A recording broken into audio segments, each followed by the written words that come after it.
अनंत सिंह को Patna civil court ने 14 दिनों की न्यायिक हिरासत में भेज दिया है। पटना सिविल कोर्ट से अनंत सिंह को लेकर पुलिस निकल चुकी है। करीब 15 मिनट तक कोर्ट में अनंत सिंह की पेशी हुई। आपको बता दें, बीती रात जेडीयू उम्मीदवार अनंत सिंह की गिरफ्तारी हुई है। अनंत सिंह मोकामा टाल के बाहुबली रहे दुलार चंद यादव मर्डर केस में आरोपी है। दुलार चंद यादव मर्डर केस में आरोपी हैं अनंत सिंह और बीती रात आपको बता दें, देर रात उनकी गिरफ्तारी हुई है। दुलार चंद यादव मर्डर केस के आरोपी अनंत सिंह इलाके के बाहुबली की रक्षा में फॉरवर्ड करने के लिए रिमांड मांगी थी, जो उनका स्वीकार कर लिया गया। 14 दिन की न्यायिक अवधि के लिए वो बेऊर जेल भेजे गए।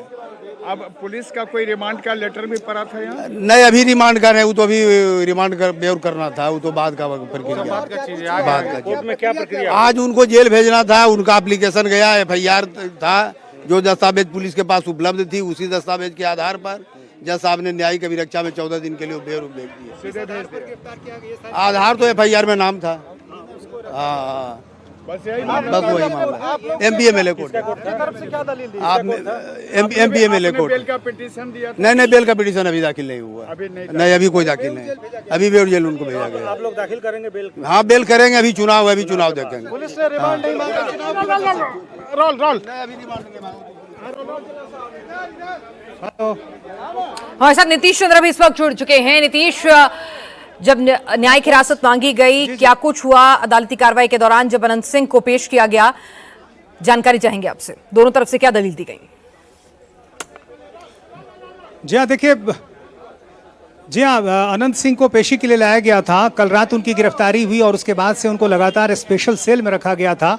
वहाँ पर उनका मेडिकल हुआ और उसके बाद उनको थोड़ी देर पहले यहाँ पर पटना में MPMLA कोर्ट में पेशी के लिए लाया गया और यहाँ पेशी के बाद कोर्ट ने उनको 14 दिन की न्यायिक हिरासत में जेल भेजा है। पटना में आदर्श बेऊर कारा जेल है और बेऊर जेल में अभी थोड़ी देर पहले अनंत सिंह को लेकर पुलिस गई है और यहाँ पर उनके वकील हैं जो बता रहे हैं कि कोर्ट में क्या कुछ हुआ।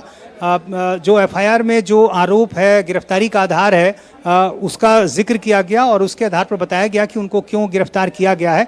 और फिलहाल अभी अनंत सिंह को लेकर यहाँ से पुलिस निकल चुकी है। उनके कुछ समर्थक यहाँ पर थे, इस बात का इंतजार कर रहे थे कि आखिर कोर्ट में क्या कुछ होता है। हालांकि आमतौर पर यह माना जा रहा था कि 14 दिन की न्यायिक हिरासत में उनको भेजा जाएगा।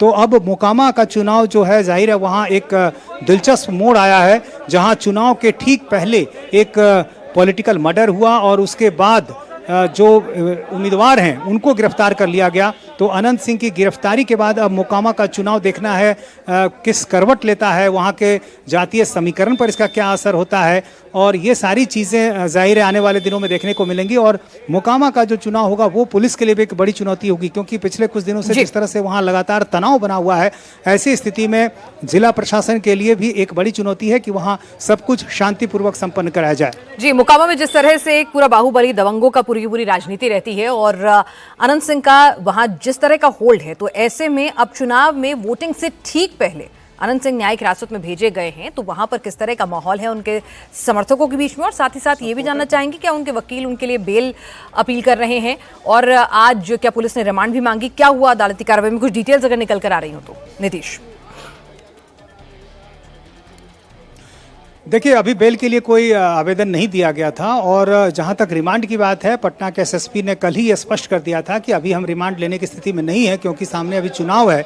तो चुनाव के बाद रिमांड पर लिया जाएगा यदि आवश्यकता हुई तो ऐसी हालत में ये एक चीज़ स्पष्ट है कि फिलहाल रिमांड पर लेने के लिए कोई पहल जो है पटना पुलिस की तरफ से नहीं की जाएगी।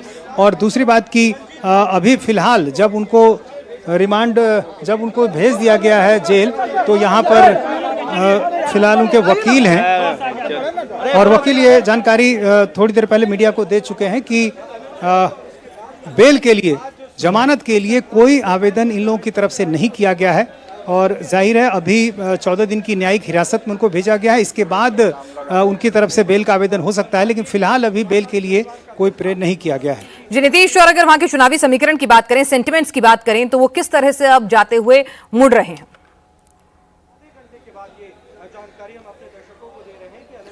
देखिए, अब लड़ाई दिलचस्प होगी क्योंकि मोकामा में आप जानती हैं 2 बाहुबलियों के बीच मुकाबला था और दोनों ही एक ही जाति भूमिहार जाति से थे। सूरजभान सिंह की पत्नी वीणा देवी आरजेडी की उम्मीदवार हैं और दूसरी तरफ अनंत सिंह जो हैं वो जेडीयू के उम्मीदवार हैं। दोनों भूमिहार जाति से आते हैं और एक तीसरा उम्मीदवार है जनसुराज पार्टी का जो धानुक जाति से है। तो चूंकि जातीय समीकरणों की चुनाव में काफ़ी अहम भूमिका होती है और ऐसे में इस घटना के बाद जिस तरह से अनंत सिंह को गिरफ्तार किया गया है, माना जा रहा है कि जातीय गोलबंदी में बदलाव हो सकता है। चूंकि दोनों एक ही जाति से हैं, आरजेडी और जेडी के उम्मीदवार, तो ये पहले माना जा रहा था कि आरजेडी भी यानी सूरजभान सिंह की पत्नी भी कुछ न कुछ भूमिहार वोट जरूर काटेगी। करीब 30% हिस्सा आप कह सकती हैं कि सूरजभान सिंह भूमिहार का ले जा रहे थे, लेकिन अब के हालात में एक बदलाव हो सकता है। कितना होगा ये कहना मुश्किल है, लेकिन चूंकि वहां पर जो अनंत सिंह की गिरफ्तारी और जो कुछ भी हुआ उसके बाद एक कहा जा रहा है कि जेल जाने की बात, इन सबको देखकर थोड़ी सहानुभूति, ये सारी चीजें मिलकर ये संभव है कि जो भूमिहार वोटों की गोलबंदी जो है वो अनंत सिंह के पक्ष में हो सकती है। लेकिन दूसरा पक्ष ये भी है कि क्या जिस जनसुराज पार्टी के उम्मीदवार के समर्थन में प्रचार कर रहे दुलार चंद यादव की हत्या हुई है वो धानुक जाति से हैं, तो ऐसे में धानुक जाति का रुख क्या होगा ये देखना दिलचस्प होगा। और जाहिर है चूंकि धानुक जाति मोटे तौर पर कुर्मी जाति से जुड़ी हुई है और ऐसे में नीतीश कुमार का वोट बैंक मानी जाती है, यानी एनडीए का वोट बैंक मानी जाती है। तो ऐसी स्थिति में देखना होगा कि नीतीश कुमार जब वहां 4 तारीख को मोकामा में अपनी सभा करेंगे, आज तेजस्वी यादव ने सभा की है, 4 तारीख को नीतीश कुमार वहां जाएंगे, वैसे में धानुक जाति का रुख क्या होता है और यही धानुक जाति का रुख मोकामा के चुनाव के नतीजों को तय करेगा।